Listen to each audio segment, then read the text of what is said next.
Ku mau selalu bersyukur, selalu bersyukur.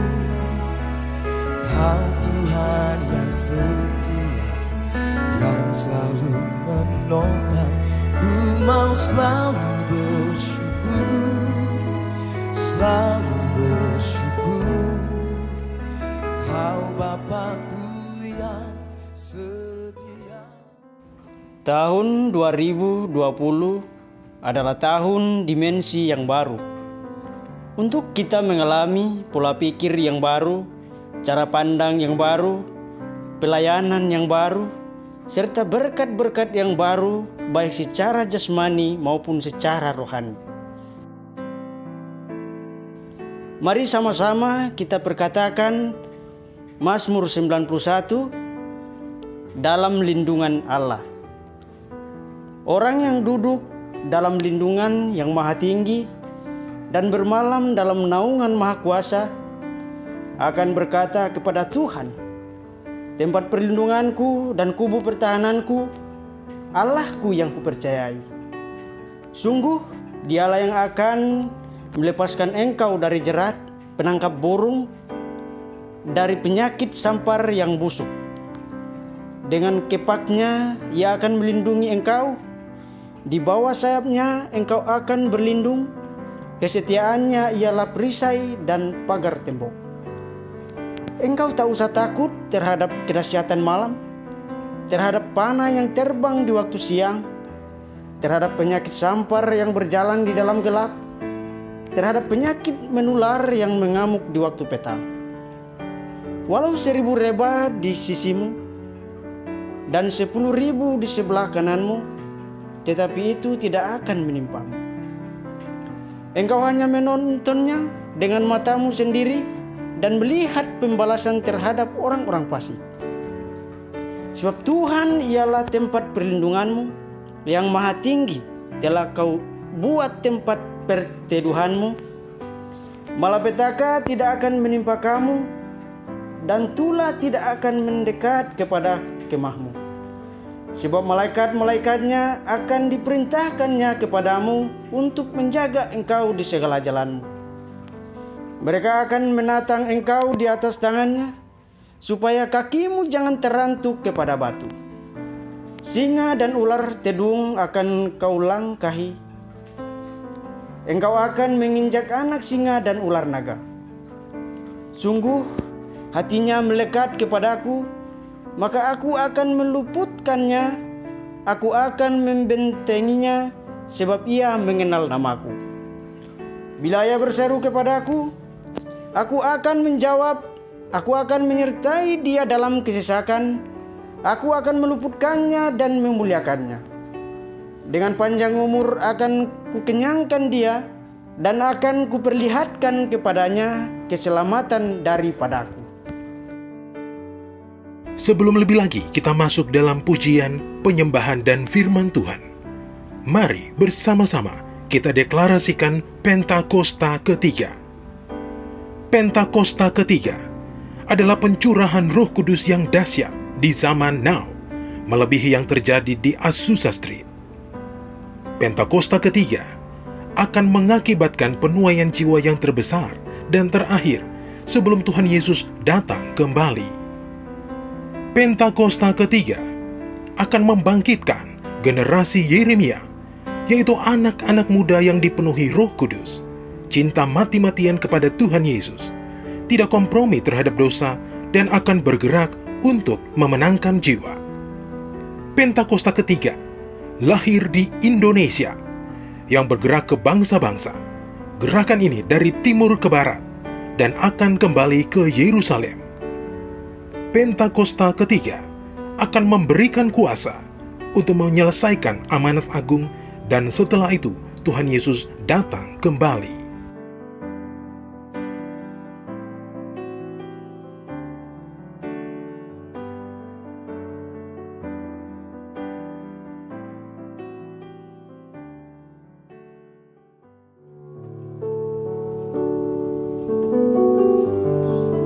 Shalom Jemaat Gospel Jatiwaringin. Puji Tuhan karena kebaikan dan kemurahan Tuhan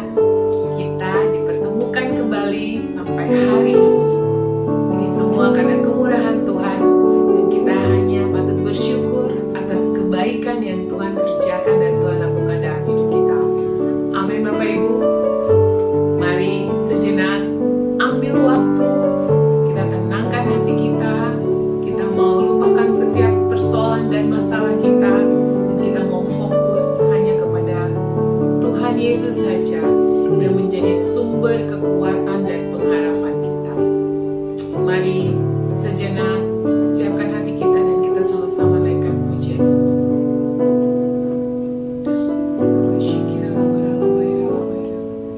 Hatiku mau menyembahmu, jiwaku merindukan Yesus. Hanya Kau Tuhan dan Rajaku, ku sembah Kau Allahku. Ku rindu melayanimu, ku suka senangkanmu Yesus. Hanya Kau kuat dan harapku, ku sembah Kau Allahku. Ku sembah Kau Yesus, ku sembah Kau. Senap hatiku dan kekuatanku, ku rindu menyembahmu Yesus. Sama-sama katakan pujian ini. Hatiku mau menyembahmu, jiwaku merindukan Yesus. Hanya Kau Tuhan dan Rajaku, ku sembah Kau Allahku. Ku rindu melayanimu, ku suka senangkanmu Yesus. Hanya Kau kuat dan harapku, ku sembah Kau Allahku. Ku sembah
Selamat hari Minggu. Saya percaya semua diberkati Tuhan berlimpah-limpah. Pada edisi Voice of Pentecost kali ini kita membahas tentang persembahan perjanjian atau covenantal offering. Menurut saudara, apakah perlu kita memberikan persembahan?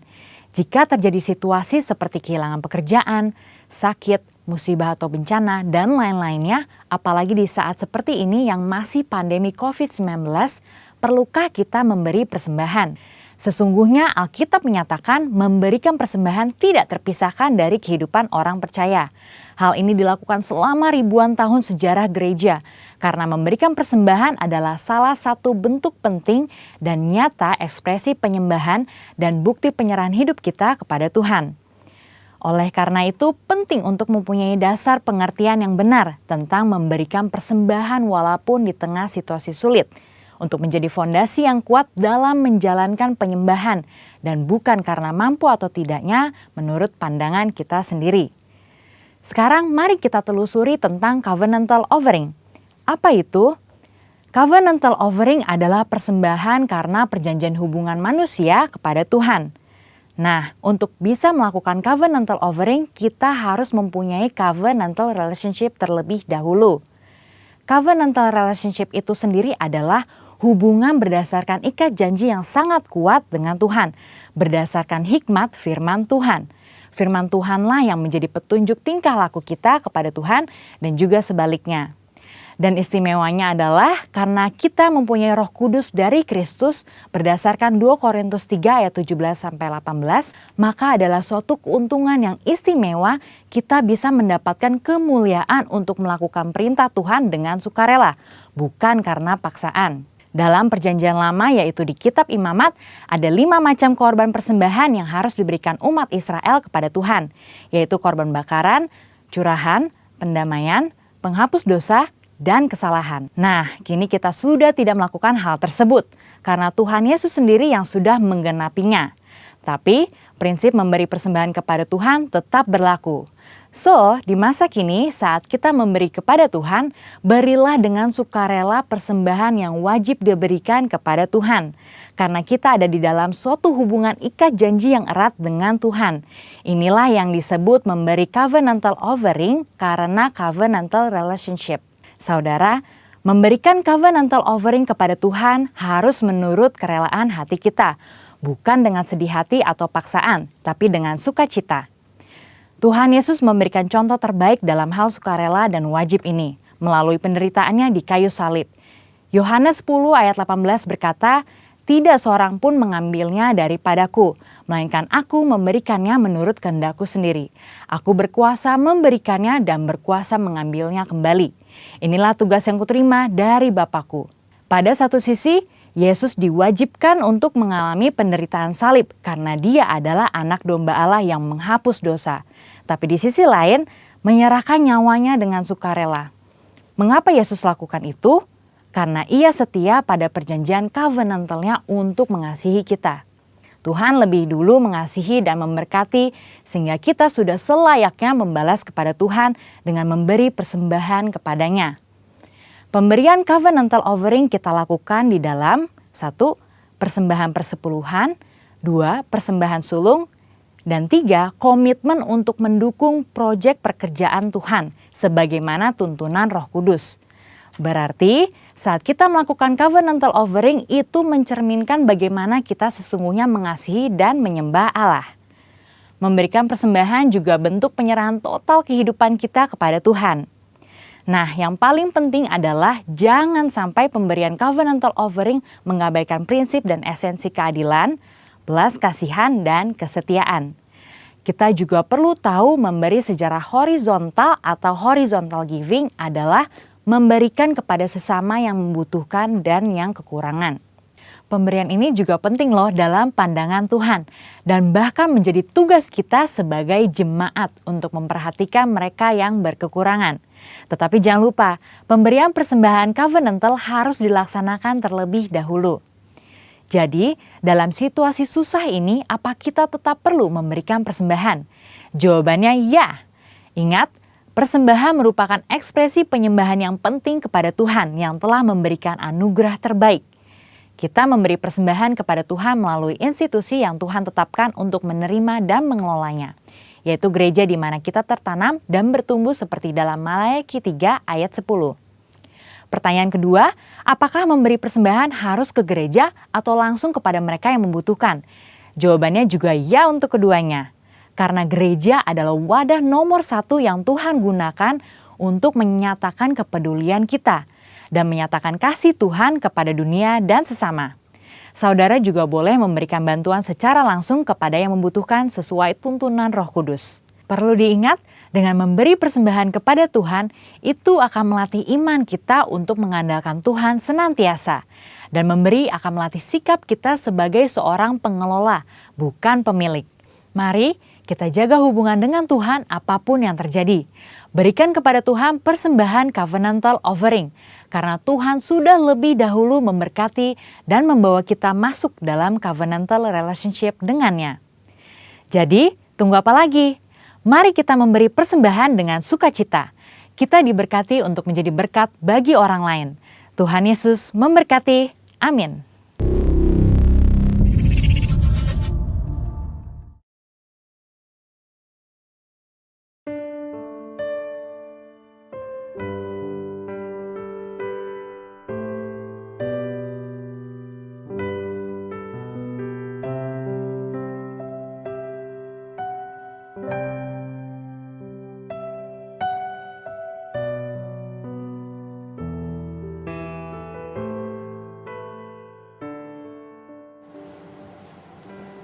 Sebelum firman Tuhan, mari kita sama-sama tundukkan kepala, kita berdoa. Bapa yang baik, Tuhan Yesus Kristus, pagi hari ini kami mengucap syukur dan terima kasih atas kesempatan dan waktu yang Tuhan beri, di mana pagi hari ini kami tidak akan sia-siakan waktu ini, kami tidak akan sia-siakan kesempatan ini ya Bapa. Kami ingin mengenal Engkau lebih jauh melalui firman-Mu pagi hari ini. Dan biarkanlah firman-Mu menjadi kekuatan dalam setiap kehidupan kami. Firman-Mu yang selalu membawa kami terus naik. Firman-Mu yang selalu memberikan kami kekuatan. Terima kasih ya Tuhan, dimanapun setiap orang-orang yang mendengar firman ini ya Tuhan, biarkanlah Tuhan beri pengertian yang baru dan Tuhan beri pewahyuan yang baru. Hanya di dalam satu nama Bapa, Putra, Roh Kudus, yang percaya bersama dengan saya katakan amin. Shalom Bapak Ibu yang dikasihi Tuhan. Pagi hari ini bukan satu kebetulan Anda menyaksikan ibadah online pada pagi hari ini. Namun biarlah kasih karunia Tuhan dan biarkanlah pewahyuan daripada Tuhan pagi hari ini Anda terima bersama dengan saya. Ketika Anda mendengarkan firman Tuhan pagi hari ini, saya yakin satu anugerah yang diberi daripada Tuhan kepada kita. Jangan pernah sia-siakan waktu dan kesempatan yang Tuhan beri kepada kita. Pagi hari ini saya akan membahas 3 hal yang mendasar di dalam setiap kehidupan kita. Bagaimana kita bisa hidup intim sama Tuhan? Bagaimana kita itu bisa menyelaraskan diri sesuai dengan kehendak Allah di dalam setiap kehidupan pribadi kita. 1 Tesalonika 5 ayat 16 sampai dengan 18. Saya bacakan di ayat 16-nya. Bersukacitalah senantiasa. Pertanyaan saya, apakah Anda sampai dengan saat ini, sampai dengan detik ini Anda masih bisa bersukacita? Kalimat senantiasa, kata senantiasa di situ menjelaskan bahwa senantiasa itu memiliki arti, kata dasarnya adalah selalu, setiap saat, tidak pernah henti. Itu senantiasa. Anda berada di titik yang mana saat ini? Paulus mengingatkan di Filipi pasal 4 ayat 4, bersukacitalah senantiasa dalam Tuhan. Sekali lagi kukatakan bersukacitalah. Sejauh mana Anda mengenal Tuhan Yesus? ambil satu keputusan pagi hari ini, bahwa Anda setia kepada Dia. Bagaimana saudara bisa bersukacita senantiasa kalau hidup Anda selalu mengeluh? Kalau hidup Anda sendiri selalu mengatakan, Tuhan saya nggak mampu, Tuhan saya nggak sanggup. Apakah Tuhan akan menjawab setiap doa-doa kita pada saat Anda mengatakan seperti itu? Serba salah. Bahkan Anda sendiri untuk melangkah pun Anda takut. Untuk melangkah pun Anda ragu-ragu. Bukan itu yang dikehendaki Allah. Tidak dengan itu bisa menyelaraskan hidup kita dengan Tuhan. Kalau kita baca di Nehemia 8 ayat yang ke-11, sebab sukacita karena Tuhan itulah perlindunganmu. Kepada siapa lagi Anda akan meminta perlindungan kalau tidak kepada Tuhan? Nehemia mengingatkan, bersukacita itulah perlindunganmu daripada Tuhan sendiri. Kalau Anda dan saya sudah mampu membangun yang namanya sukacita setiap saat, setiap waktu, maka hidup Anda ada di atas, naik satu level di atas. Jangan pernah takut untuk Anda berjalan. Jangan pernah takut Anda untuk melewati yang namanya badai.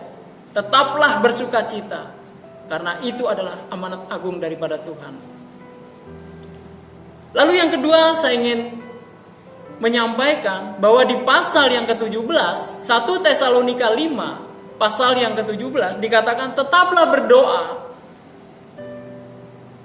Tetaplah berdoa kepada Tuhan. Satu hal, kata-kata doa firman Tuhan yang dikatakan tetaplah berdoa untuk kita tetap kuat di dalam Tuhan, itu memberikan satu motivasi, satu semangat. Karena apa? Mungkin banyak orang melihat ketika kita datang kepada Tuhan, kita berdoa, bahkan orang tersebut berpikir bahwa minta mulu sama Tuhan, tidak pernah bersyukur kepada Tuhan. Tetapi satu hal ingat, berdoa bisa menghilangkan yang namanya kekhawatiran. Berdoa bisa menghilangkan yang namanya rasa takut untuk kita melangkah. Untuk itu jangan pernah hiraukan ketika orang berkata kepada Anda bahwa kita itu sok suci. Orang itu mungkin mengatakan bahwa lo sok suci, lo begini, begitu. Fokusnya kepada Tuhan. Ketika Anda bersukacita, ketika Anda berdoa kepada Tuhan, maka dilengkapi dengan Lukas 18 ayat yang keempat dan ketujuh. Ingat cerita seorang janda pada saat dia datang kepada hakim. Pada saat itu di pasal 4 dikatakan bahwa hakim itu selalu menolak dengan kedatangan dengan permohonan dan permintaan wanita tersebut. Tetapi kalau kita lihat di ayat yang ke-7, dikatakan Tuhan membenarkan orang-orang yang berseru siang dan malam. Itulah yang saya katakan tadi, senantiasa. Senantiasa itu tidak pernah putus. Senantiasa itu selalu dan selalu, setiap saat, setiap waktu. Yang ketiga, mengucap syukur dalam segala hal. Kita mengucap syukur kepada Tuhan bukan hanya pada saat kita mendapat berkat. Bukan hanya pada saat kita menerima yang baik-baik saja, dengan kondisi yang baik, dengan kondisi yang enak, dengan situasi yang segalanya nyaman. Bukan hanya itu. Sekalipun Anda ada di level yang paling bawah, kalau Anda bisa bersukacita, kalau Anda masih bisa mampu untuk berdoa, maka dilengkapi dengan yang ketiga, mengucap syukur dalam segala hal. Wow, sungguh sangat luar biasa. Karena sulit untuk kita melakukan yang namanya mengucap syukur dalam segala hal ketika kita dalam kondisi yang tidak enak, dalam kondisi tekanan. Saya tidak tahu keadaan saudara saat ini seperti apa dan bagaimana. Namun firman Tuhan mengatakan mengucap syukur dalam segala hal, itulah yang dikehendaki Allah. Sehingga hidup kita ini memiliki arti. Hidup kita ini bisa berarti kepada Tuhan. Ingat, ada satu ayat yang mengingatkan kepada kita bahwa Filipi 1:29 yang berkata, sebab kepada kamu dikaruniakan bukan hanya percaya kepada Kristus, melainkan juga untuk menderita kepada Dia. Ketika karunia diberikan percaya kepada Tuhan, kepada Kristus, maka jangan lupakan kalimat selanjutnya, melainkan juga untuk menderita kepada Dia. Untuk itu kita harus terima, untuk itu kita harus mampu dan bisa menjalani hidup kita dalam kondisi dan keadaan apapun. Bukan hanya dalam kondisi sukacita saja, bukan hanya dalam kondisi kesenangan saja. Dalam keadaan tidak enak kita pun harus mengucap syukur. Kita harus mengucap syukur dan bersyukur kepada Tuhan. Dalam segala hal dikatakan. Artinya dalam segala hal tidak mengenal yang namanya masa sulit. Tidak mengenal yang namanya masa enak. Tidak mengenal yang namanya masa sukacita. Semua sama. Segala sumber itu berasal daripada Tuhan sendiri. Untuk itu kita datang kepada Dia, minta segala sesuatunya daripada Dia, minta roh pengertian, minta semua apa yang menjadi kehendak Allah itu taruh di dalam setiap kehidupan kita, sehingga kita itu mampu menyelaraskan diri kehidupan kita sama Tuhan. Dalam Kolose 2 ayat yang ketiga, sebab di dalam Dialah tersembunyi segala harta hikmat dan pengetahuan. Kata segala itu memiliki arti banyak, tidak ada kecualinya. Itu segala. Maka mintalah kepada Dia. Kita ingat satu kisah murid Tuhan Yesus yang bernama Petrus dan Thomas. Seberapa jauh dia mengenal Allah. Kemanapun Tuhan Yesus pergi, yang namanya Thomas, yang namanya Petrus selalu mengikuti. Tetapi apakah dia benar-benar mengenal gurunya? Tidak. Tapi sebaliknya ada satu kisah yang mengingatkan kita semua pagi hari ini. Bahwa bagaimana seorang yang begitu mendapat tekanan, yang begitu mendapat hinaan daripada orang Israel pada saat itu. Hana adalah seorang yang mandul. Dia tidak bisa melahirkan. Dia tidak bisa mengandung.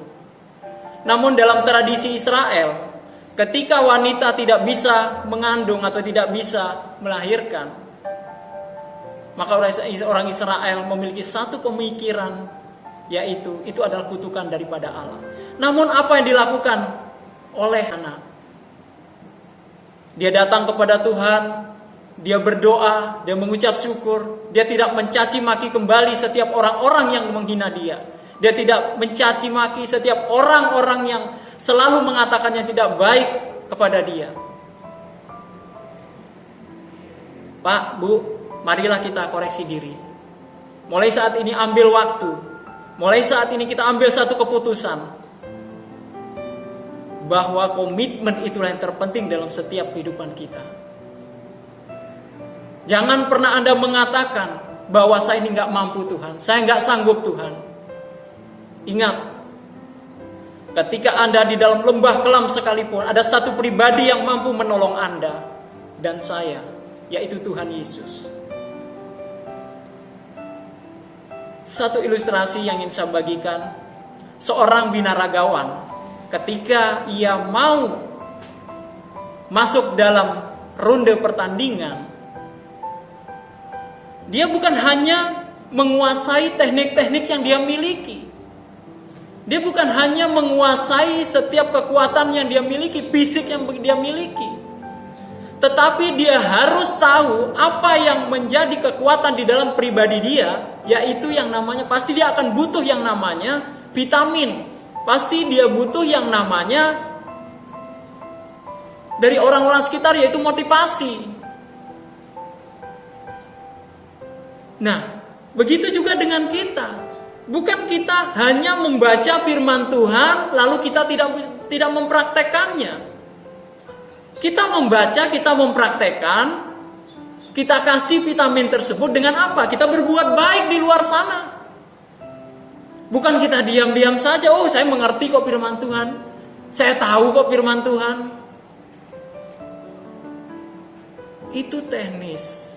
Semua bumbu-bumbunya untuk melengkapi kesempurnaan semua itu adalah vitamin-vitamin, yaitu kita berbuat baik, kita menolong orang yang tidak mampu, kita memberikan bantuan kepada orang yang membutuhkan pertolongan. Ya itu yang harus kita lakukan, itu bumbu-bumbunya, sehingga kita itu hidup berkenan kepada Allah. Kesaksian hidup dari kehidupan saya. Sebelum saya mengenal Tuhan Yesus, sebelum saya mengenal Allah, saya ingin cerita. 3 malam saya mimpi berturut-turut. Malam pertama, saya bermimpi Tuhan Yesus menggendong saya. Saya bertemu dengan satu sosok pribadi yang memakai jubah. Saya tidak tahu siapa dia pada saat itu karena saya belum menjadi anak Tuhan. Saya belum menerima Tuhan Yesus. Pada saat itu saya katakan siapa dia. Tetapi dalam mimpi saya di malam pertama, saya digendong, saya diangkat naik ke atas, lalu saya diturunkan. Lalu malam yang kedua saya bermimpi, saya berjalan di pinggir pantai, saya menemukan sebuah piramid. Piramid berbentuk kaca, piramid tersebut di dalamnya itu salib. Dan saya bertanya-tanya, apa ya ini? Tapi saya tidak mengatakan apa ya Tuhan, karena saya belum mengenal dia siapa. Lalu yang ketiga, malam yang ketiga saya bermimpi bahwa Tuhan Yesus mengatakan, akulah Isa Al-Masih. Di situ saya cari tahu untuk hari-hari berikutnya.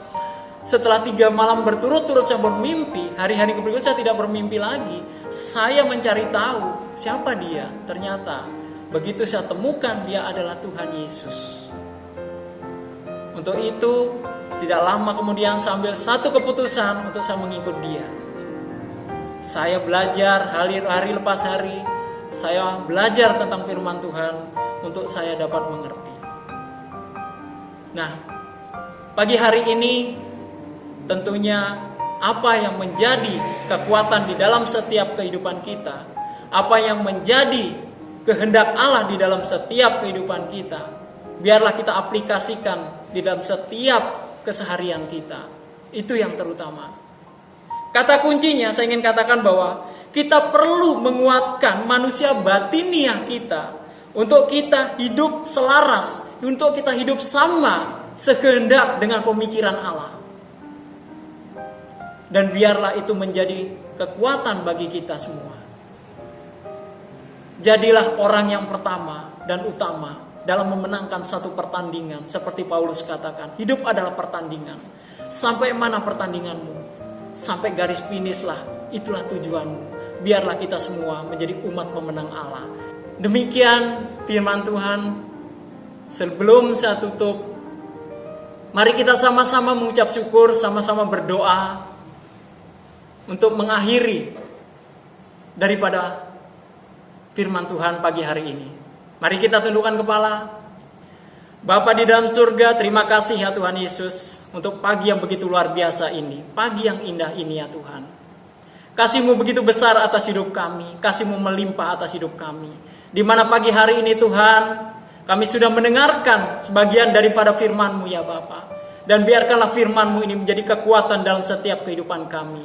Dan biarkanlah firman-Mu menjadi tuntunan dalam setiap kehidupan kami. Inilah tanda kami gak mampu tanpa Engkau Tuhan. Inilah tanda kami gak sanggup. Kami butuh Engkau ya Tuhan. Dimanapun Bapak, Ibu yang terkasih yang sedang mendengarkan firman Tuhan pada pagi hari ini, Tuhan memberkati semuanya. Tuhan melindungi, menjaga. Bahkan Tuhan yang memberikan yang terbaik.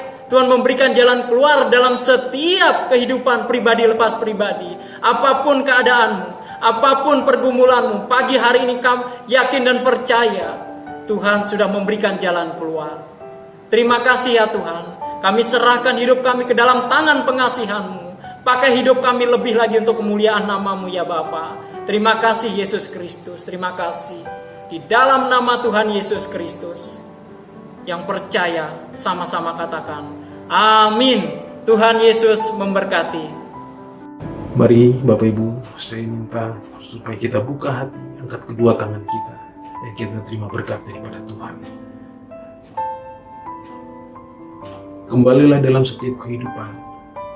Jadilah anak-anak Tuhan, anak-anak terang yang menerangi setiap di mana engkau diutus, dan menjadi garam yang memberikan rasa surga di sekelilingmu.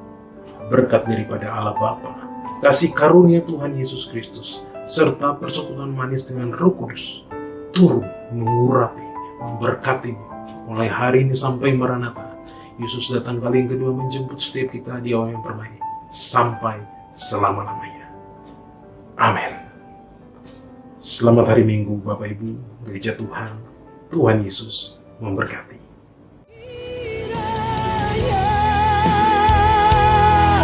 Engkau memberkati aku berlimpah-limpah dan memperluas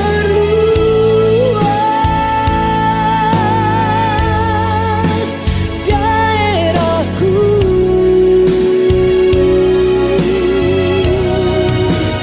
dan kiranya